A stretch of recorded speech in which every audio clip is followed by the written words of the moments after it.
ისმის ესეთი კითხვა, როდესაც დიდმოწამეები ეწამებოდნენ, ტკივილს განიცდიდნენ თუ არ განიცდიდნენ.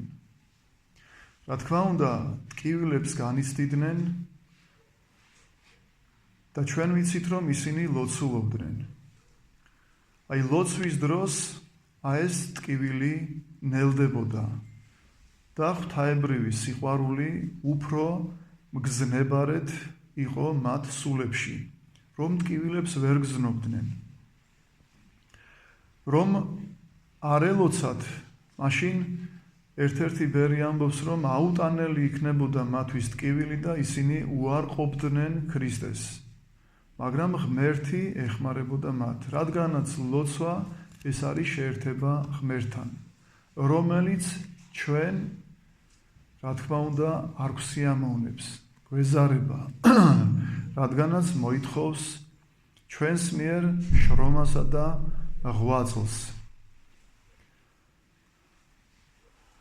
როდესაც ადამიანი დილისა და საღამოს ლოცვას ან არ კითხულობს, ან ხშირად მეორდება მცირე მოკლე ლოცვების საკითხვა. ეს არის უმძიმესი ნიშანი მისი სულიერი მდგომარეობისა. განისაზღვრება მისი სულიერი მდგომარეობა როგორც დაცემული ადამიანის. მას არ შესწევს ძალა, რომ ღმერთს მიმართოს.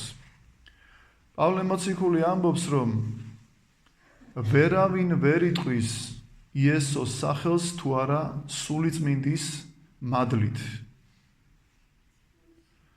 ასე რომ სულიწმინდის მადლი რომ მოგვაკლდა, ეს არის ჩვენი ბრალი. აი ამიტომაც გვიჭირს ჩვენ ლოცვის საკითხვა. ამიტომაც ვერ ვლოცულობთ და ვეძებთ სხვა საშუალებას იმისათვის, რომ ვიგრძნოთ თავი კარგად. მაგრამ სხვა გზა არ არსებობს. თუ არა შრომისა და ღვაწლის გზა. აი ამით შევძლებთ, რომ გამოვასწოროთ ჩვენი ვნებები, ჩვენი დაცემული საკუთარი მე, რომელიც ჩვენში არსებობს და რომელიც გენისაკენ მიგვიძღვება. ამიტომ ერთადერთი გამოსავალი არის, რომ ან თავად ვიტვირთოთ აი ეს შრომა და ღვაწლი და გამოვასწოროთ ჩვენი ვნებები, ან თუ ღმერთი მოიღებს მოწყალებას, მაშინ დაუშვებს ჩვენზე უმძიმეს ავადმყოფობებს და ეს არ არის უბედურება, არამედ ემსახურება უკვე იძულებით ჩვენ გამოსწორებას იმ შემთხვევაში, თუ კი ადამიანი ამას მიიღებს მადლიერებით და რწმენით. თუ ესე არ ღებულობს, ამ შემთხვევაში იწყებს ღვთის გმობას. რატომ მაინც და მაინც დამემართა მე ეს მძიმე ავადმყოფობა? და ადამიანი არათუ ჯილდოს ვერ ღებულობს მოწეული, დაშვებული განსასწრების ავადმყოფობის მიერ, არამედ უმძიმეს ტანჯვას მოუწევს საკუთარ თავს. ამიტომ ჩვენი ამ მიწიერ ცხოვრებაში ყოფნა არსებობა ემსახურება საკუთარი თავის გამოსწორებას. შეუძლებელია ადამიანმა ილოცოს პახმელიაზე მაგალითად. შეუძლებელია ადამიანმა ილოცოს, როდესაც ქეიფობს და ქეიფის შემდეგ მოვა სახლში და ესაუბროს ღმერთს. შეუძლებელია ადამიანმა ილოცოს მაშინ, როდესაც ნარკოტიკებით არის გაჟღენთილი, ან თუნდაც ყველაზე უფრო მსუბუქი ვთქვათ, როდესაც ხუმრობის მოყვარეობას, ოხუნჯობას ეძლევა ადამიანი. სიცილის უნარი იმისათვის არისო, იოანე ოქროპირი ამბობს ჩვენთვის მოცემული, რომ სული ზოგჯერ შევიმსუბუქოთ და არა მოვაუძლუროთ. ასე რომ არსებობს სიცილი, რომელიც არის დიდი ცოდვა და დანაშაული, რომელიც აუძლურებს სულს და არსებობს ისეთი იუმორი ვთქვათ, ჯამრთელი, რომ არავის არავნებ და ცდილობ, რომ დამწუხრებული ადამიანი მოიყვანო ხასიათზე. მაგრამ ეს არ არის ოხუნჯობა და ეს არ არის ხუმრობის მოყვარეობა. რომლითაც ადამიანები ფიქრობენ, მოიფიქრონ ახალ-ახალი სასაცილო ამბები იმისათვის, რომ გაამხიარულონ და აცინონ ადამიანები. რა თქმა უნდა, დაუშვებელია მსგავსი რამ.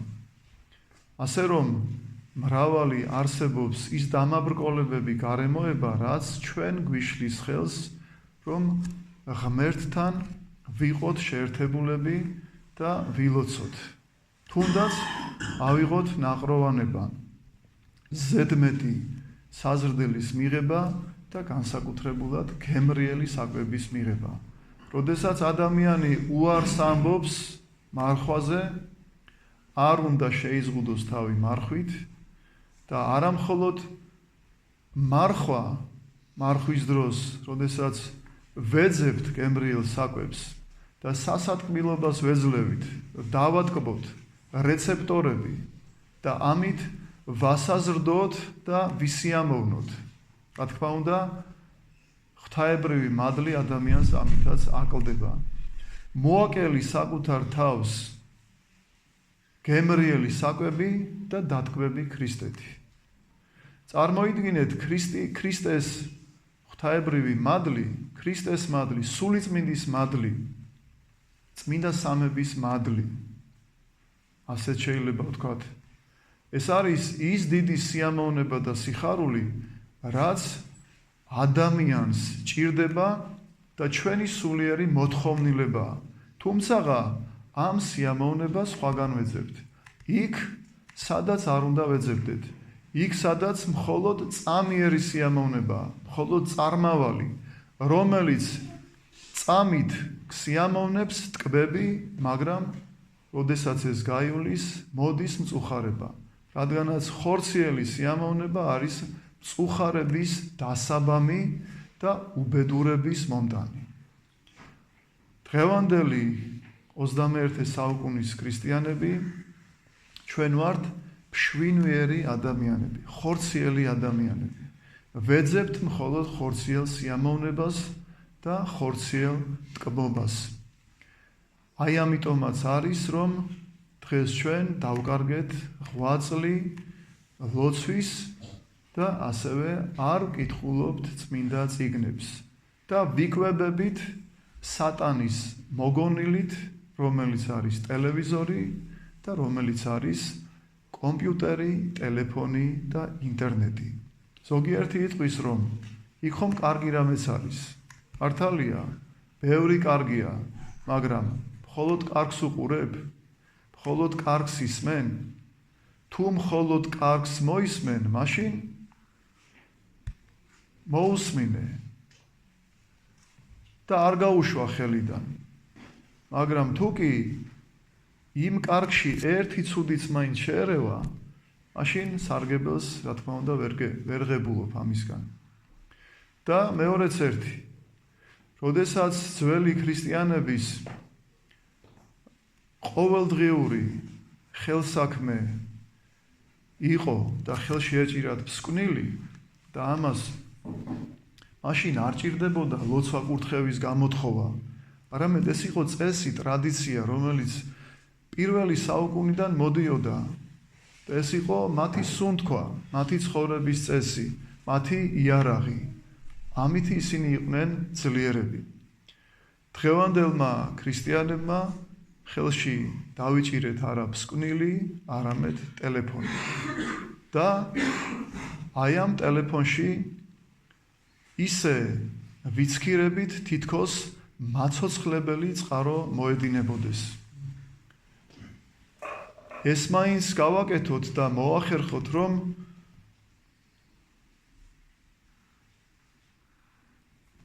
გასართობი, რაც არის ამ ტელეფონში, ამას მაინც მოვარიდოთ თვალი. აი ამ ნიაღვარს, რომელიც მოედინება. კარგის და ცუდის, რა თქმა უნდა. პაისი ათონელი ჩვენ წავიკითხეთ, რომ ადრე, როდესაც უსმენდი რადიოსო, რადიოსთან ერთად მასმენინებდნენ სიმღერასაც, რადგანაც ეს რეკლამასავით მობმული იყო მასზე. დღევანდელ ტელევიზიაში ან ინტერნეტ სივრცეში რა ხდება? ისმენ ინფორმაციას და ამოგიგდებს შიშველი, გარყვნილი დედაკაცების შიშველ სხეულს და ამით იხარ მოშხამული. ერთი ასეთი კადრი რო ამოგიგდოს, უკვე შეიძლება ითქვას, რომ თავი ადამიანმა ვერ შეიკავოს და სურვილი აღეძრას მას ცოდვითი.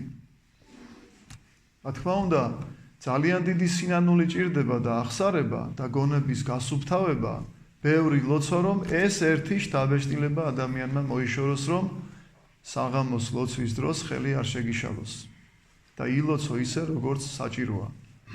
და ჩვენი ცხოვრება როგორია? ჩვენ კი არ ვერიდებით უკვე ამას, არამედ ვეძებთ.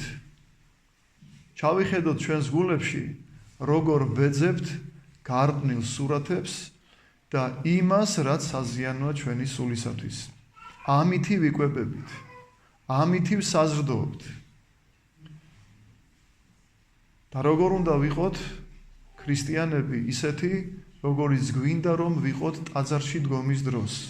მხოლოდ აქ გვახსენდება ღმერთი და აქ გვინდა რომ შევიგრძნოთ ის დიდი სიხარული და სიტყვოება, რომელიც წამიერად გამობწყინდება მონანული ადამიანის გულში და სულში, მაგრამ ქრება.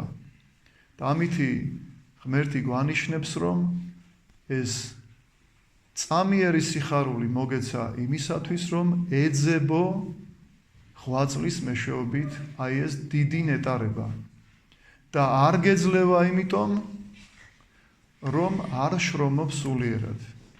ამიტომ ყოველივე ჩვენზეა დამოკიდებული და ჩვენ ვართ დამნაშავეები იმაში, რომ ღმერთი არ გვეხმარება. დიდმოწამე გიორგის ვთხოვოთ, რომ შეგვეწიოს, შეგვაგრძნობინოს ღვთაებრივი მადლი, თუნდაც მცირედად, ცოტა მაინც გამობრწყინდეს საღმრთო ნათელი ჩვენს გულებში და სულებში, რომ გაათბოს ჩვენი გული და მიდრიკოს ღმერთისაკენ და უარი გვათქმევინოს აი ამ მიწიერ სიამოვნებებზე, რომელიც უხვად არის გადაშლილი ჩვენს წინაშე და დევს აი ამ ტაბლაზე. დიდმოწამე გიორგის ლოცვებით ღმერთმა შეგვიწყალოს, გაგვაძლიეროს და გვაცხოვნოს და შეგვაძლებინოს, რომ დღის განმავლობაში 1 საათი მაინც გამოვტაცოთ აი ამ წუთის სოფელს და ყოფით საზრუნავებს ხატების წინაშე დავდგეთ ან დავждეთ, თუ დგომა არ შეგვიძლია. და არა მხოლოდ საღამოს ლოცვა წავიკითხოთ, არამედ იესოს ლოცვაც ვთქვათ. არა ისე, რომ ბაგე ამბობდეს ლოცვას და გონებით სამსახურში ვიყოთ, ან სხვა გამტრიალებდეთ, არამედ გონებაც უნდა უსმენდეს, რას ამბობს ბაგეები. და როდესაც ამას შეეჩვევი, მაშინ გონება გადაინაცვლებს გულში. ანუ გრძნობით წარმოთქმული ლოცვა, ეს უკვე არის გულით წარმოთქმული ლოცვა. და უფალო იესო ქრისტე, ძეო ღმრთისაო, შემიწყალე მე ცოდვილი, აი ამაში უკვე არის ყველაფერი მოცემული. ათონის წმინდა მთაზე 4 საათი აქვთ მორჩილება. 4 საათი, 3 საათი ძინავთ საღამოთი, დილით 3 საათი ძინავთ წირვის შემდეგ. და 4 საათი აქვთ ესეთი მორჩილება, ამბობენ იესოს ლოცვას და აკეთებენ მეტანიას. დაახლოებით 300 მეტანიას აკეთებენ დღეში. და ერთმა ბერმა ესეთი რამე მითხრა, გამოყავი თუნდაც 2 საათი დღეში ხატების წინაშე დადექი და ილოცეო. და მის სიტყვებში ვიგრძენი აი ამ 2 საათი გამოყოფის და იესოს ლოცვის ძალა. თუ როგორი ბედნიერი ამბობდა იგი ამას. და ისეთი ბედნიერი ამბობდა, რომ მოინდომებს ადამიანი, თუნდაც მისი აი ამ ბედნიერების მხილველი მის სახეზე, რომ გამოსცადო ეს. როგორი გახარებულიც ის იყო, თუმცა როგორი გახარებულიც იყო, სრულყოფილად ამას ჩვენ ვერ აღვიქვავთ. მაგრამ რაღაცა ნაწილობრივ ხედავთ სახეზე კმაყოფილებას. აი ამ ლოცვითი მდგომარეობიდან. აუცილებლად მოინდომებდა ადამიანი, რომ გამოეყო აი ეს 2 საათი თუ არა, 1 საათი მაინც, რომ თავისი გული და გონება გაეთბო და სული უფრო მეტად მიახლებოდა ღმერთს. ვერ წაიკითხავ წიგნებს, თუ კი ჯეროვნად არ ილოცებ. რადგანაც ვერ გაიგებ იქ რა წერია. და ის, რასაც ჩვენ ვაკეთებთ მაგალითად, სკნილს რო ავიღებთ და 5 წუთი ერთ წრეს დავატრიალებთ, საერთოდ გულიც კი არ გათბა ამით, სული არ გათბა. აი თავიდან გარკვეული დრო ჭირდება იმისათვის, რომ გონება დაძაბო, ებრძოლო ბოროტ სულებს, განდევნო ისინი და შემდგომში შეიტკბო ლოცვის ძალა. მაგრამ როდესაც მოკლე ლოცვას აიკითხავ, როგორ უნდა გათბეს გონება, როგორი ცივათაც დაიწყე ლოცვა და მიმოხეტიალობდა სხვადასხვა ადგილებში, ასევე დაამთავრე. სარგებელი რა იყო? არაფერი. ეს იგივეა, რაც დღეში ადამიანმა ერთი ნაჭერი პური შეჭამოს არაფრის გარეშე და იმედოვნებდეს, რომ ამითი იარსებებს, იცოცხლებს და თავის მოვალეობას, ვალდებულებას შეასრულებს. და კარგად ვიცით, ასეთი კვებით დაახლოებით 1 კვირის შემდეგ, როგორ მოუძლურდება, დაავადდება და ჩაწვება საწოლში. აი ეს არის დაახლოებით რომ შევადაროთ მოკლე ლოცვების კითხვა სისტემატიურად. ერთმა დაგლოცოთ და დაკურთხოთ. გილოცავთ დღევანდელ დღეს.